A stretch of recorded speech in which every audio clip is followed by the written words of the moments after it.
Olá pessoal, graças a Deus, a graça e a paz de nosso Senhor Jesus Cristo seja com todos vocês. Dando continuidade àquele assunto sobre a graça e a lei, né? Nós estamos aqui agora, neste momento, eu tenho aqui a minha Bíblia aberta em Romanos, capítulo 6, versículo 14, que diz assim: porque o pecado não terá domínio sobre vós, pois não estáis debaixo da lei, mas debaixo da graça.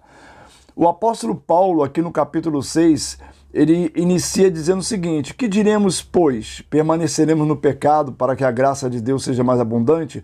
Porque ele vem desde o primeiro capítulo até o capítulo 5, explicando a respeito da condenação do homem, falando a respeito de Israel, falando a respeito, comparando Israel no capítulo 3 com o mundo, né? Ou seja, com os gentios, que não há diferença para Deus, todos os homens pecaram, destituídos estão da glória de Deus.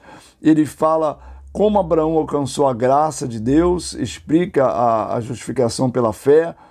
E depois no capítulo 5 ele mostra que Jesus Cristo é aquele que veio para cumprir a lei, é aquele que veio para nos substituir, para poder, ou seja, assim como o pecado entrou pelo primeiro Adão, Jesus Cristo é considerado o segundo Adão, que veio cumprir o que o primeiro não cumpriu. Então, todos nós que participamos do corpo de Cristo, ou seja, que entregamos nossa vida a Ele, que morremos através da fé, morremos para nossas próprias vontades, entregamos nossa vida a Ele, nós somos justificados pela fé, mas não estamos debaixo da lei, porque a lei, ela exige, mas a graça, ela traz o suplemento, ela completa a sua vida. Romanos capítulo 6, versículo 14.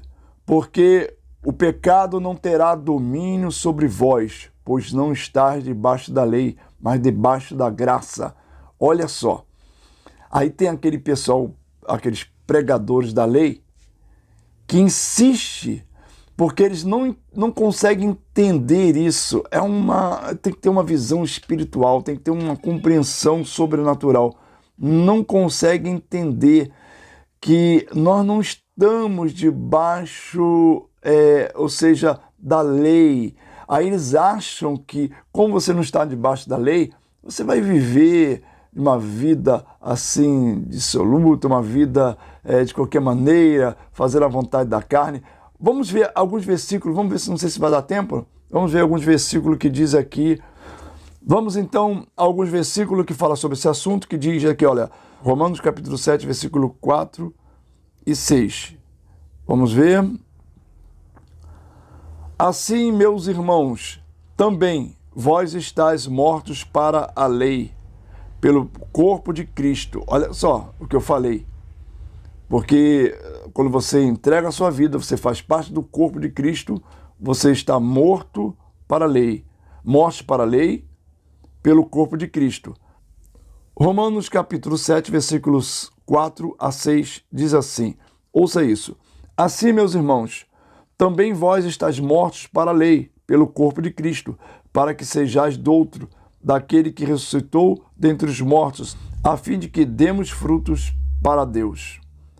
Olha só, ouça isso. Vamos ver ainda capítulo 8 de Romanos ainda, capítulo 8, versículo 2, que diz: porque a lei do Espírito de vida em Cristo Jesus te livrou da lei do pecado e da morte. A lei do Espírito de vida te livrou da lei do pecado e da morte. Gálatas capítulo 5, 18. Mas se sois guiado pelo Espírito, não estais debaixo da lei. No outro vídeo, eu vou explicar a respeito da lei do Espírito. Há uma outra lei, não aquela lei, mas essa lei é diferente, tá bom? Eu explico no outro vídeo. Até lá, que Deus abençoe a todos, fiquem na paz do Senhor Jesus.